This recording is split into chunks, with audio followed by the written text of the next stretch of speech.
फरायसाफोरखौ लाफानानै खैराबारि इउएन एकाडेमि फरायसालियाव बाथौ सान फालिदों। सिगांनि बोसोराव फालिनाय बादिनो देग्लायबो बिमा-बिफा आरो फोरोंगिरि जयै गाजा-गोमजा नैथि मंगलबार बाथौ सानखौ लोब्बा लाखिनानै इन्जुर लाइसि बेखेवनायजों लोगोसे उदालगुरि जिल्ला खैराबारि इउएन एकाडेमि फरायसालियाव बाथौ सानखौ गाजा-गोमजायै फालिदों। हाबाफारियाव बाहागो लायो फरायसालिनि गाहाय फोरोंगिरि बाथारि बरसेङा। हाबाफारियाव बाहागो लायो फरायसालिनि गाहाय फोरोंगिरि बाथारि बरसेङाजों लोगोसे गासै लोगो फोरोंगिरि बिथांमोनाबो बाहागो लायो।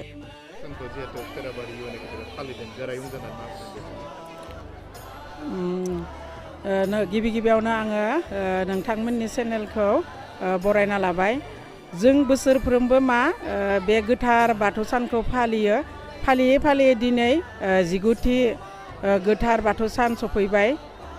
मानो होनब्ला जोङो जोंनि बर' माहारिनि फरायनायजों लोगोसे धोरोमखौ फोथांना लाखिनांगौब्ला जों बयबो बर' माहारिनि सुबुंफोरा फालियोब्लासो थांना थागोन। बेखौ जोङो जोंनि बाथौ धोरोमारिनि फोसावदिंग्रा बिथांमोना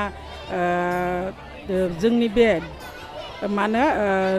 मागो दाननि नैथि मंगलबाराव फालिनाय लानाय हिसाबै जोंबो गुबुन गुबुन फरायसालिफोरावबो फालियो आरो जोंनि बे फरायसालियावबो जोङो फालिनो लाबोनायजों लोगोसे दिनै 19थि सफैबाय। दा जोंनि फरायसुला फरायसुलिमोननि मोजांनि थाखाय जोङो बेखौ आजावनानै लानायजों लोगोसे जों बोसोरफ्रोमबो फालिबोयो। फरायसुला फरायसुलिमोनाबो बे जोंनि दिनैनि बे गोथार सानाव बावथाय मुवा बायदि बायदि लानानै फैयो। जेरैबायदि बुट बा थाव डनेसन बा जानाय लोंनाय जायखिजाया बावथाय मुवाफोरखौ लानानै फैयो। जाहाथे गावसोरनि मोजांनि थाखाय जिउआव जाहाथे साक्सेस जायो, फरायनाय लाइफआव जाहाथे साक्सेस जायो, बिगोमा बिथांमोनाबो दिनैनि सानाव गाजा गोमजा गावसोरनि गथ'फोरखौ लानानै बावफैयो। आरो बेबायदियैनो जोङो दिनै मोजां रोखोमैनो जोङो बावनो हायो एबा बावो। जों आरो बोसोरफ्रोमबो खेराइ लिङो। गुबुन गुबुन जायगानि लिङोमोन, नाथाय देग्लाय जोङो जोंनि ओनसोलनि खैराबारि ओनसोलनि खेराइ हानजा लिंनाय जादों।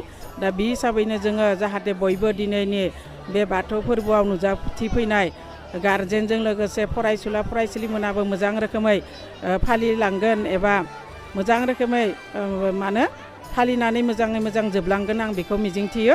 आरो जोंहा जोंनि फरायसालियाव बे बोसोराव गोजोनथाव होननानै बुंनो हायो। जोंनि फरायसालियाव गासै 670नि एसे बारा स्टुडेन्ट दङ।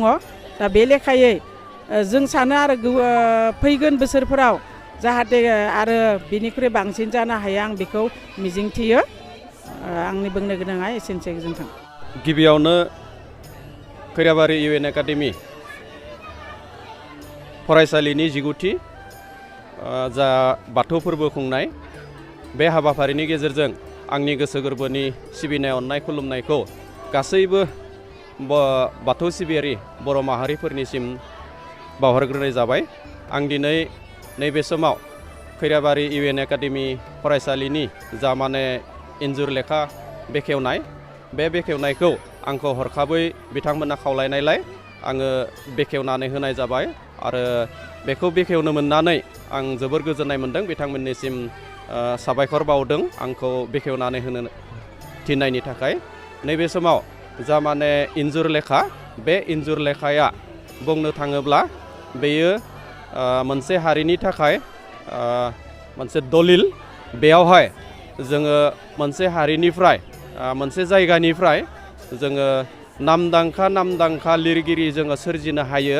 आरो फरायफुबाय थानाय नैबे फरायसालिनि जायफोर फरायसुला फरायसुलिमोन बिथांमोना गावबा गावनि रोंगौथिखौ लिरनायनि गेजेरजों बे इन्जुर लेखायाव सेबखांनानै गावबा गावनि रोंगौथिखौ देखायनो हायो आरो इयुनाव साफा मोजां लिरगिरि जाहैनो हायो, साफा हारिनि मोजां दैदेनगिरि जाहैनो हायो। आं नैबे बाथौ फोरबोनि गेजेरजों बेखौनो मिजिंथिगोन जाहाथे नैबेबादि हाबाफारिखौ जा इन्जुर लेखा बेखौ जाहाथे फरायसालिया लाखिलांबाय थायो। आरोबाव बे इन्जुर लेखानि गेजेरजों जाहाथे जोंनि नैबे फरायसालिनिफ्राय मोजां मोजां लिरगिरि खन्थाइगिरि रायथाइगिरि सल'गिरि आरोबाव मोजां मोजां दैदेनगिरि जाहैनो हागोन आं बेखौनो दिनैनि जा बाथौ फोरबो बेनि गेजेरजों आफा इसोर दहाय बोराइ बाथौनि सेराव आंनिफ्राय आर'ज थागोन जाहाथे जोंनि फरायसुला फरायसुलिमोना साफा साफा मोजां राफोद लिरगिरि दैदेनगिरि जाहैनो हायो गोजोन्थों। मागो दाननि नैथि मंगलबार जोंनि बर' हारिनि गुबै धोरोम बाथौ धोरोम बेनिनो जोंनि दिनै खैराबारि इउ एन एकाडेमियाबो 19थि फालिथाय बिनिनो जों सानसेनि हाबाफारिजों फुङाव जाथाय बिरहोनायजों लोगोसेनो गोथैसि बावनाय लोगोसे जोंनि सुबुं माहारिनि थाखाय गोनांथि दंफां फुलि गायनाय गोनांथिथार बेखौ जों बे हाबाफारिखौ लादों। फैयै फैयै दायो जोंहा बयनिबो रंजाहोनो थाखाय जों खेराइ हानजा दङ बिथांमोनाबो मोसागोन आरो नैबे समाव आं नैखौ बुंनो नागिरदों जाहाथे जोंनि बर' हारि मोनसे जौगाथाय लामाजों दावगाथों बिनिनो जों इसोरनि सेराव आर'ज गाबदों बोराइ बाथौनि सेराव आर'ज गाबदों आरो जाहाथे बोराइ बाथौआबो जोंनि बर' फिसाफोरखौ बोर साबसे हरो आं ओंखायनो बोराइ बाथौनि सेराव आंबो आर'ज गाबदों लोगोसे जोंनि गासै फरायसुला फरायसुलि बिगोमा गासैबो आर'ज गाबदों बेनो आरो